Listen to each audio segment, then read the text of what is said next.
Sljedeća kompozicija govori o paranormalnim pojavama na obroncima Trebevića.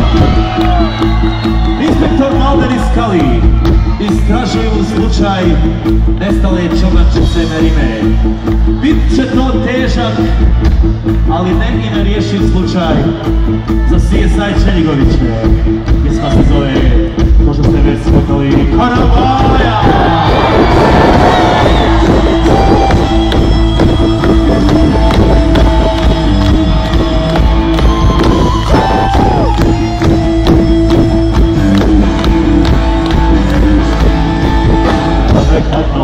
Kada nema svjetla i ne vidi se put od kiše i ognje, sjetim se njega, Karavaja.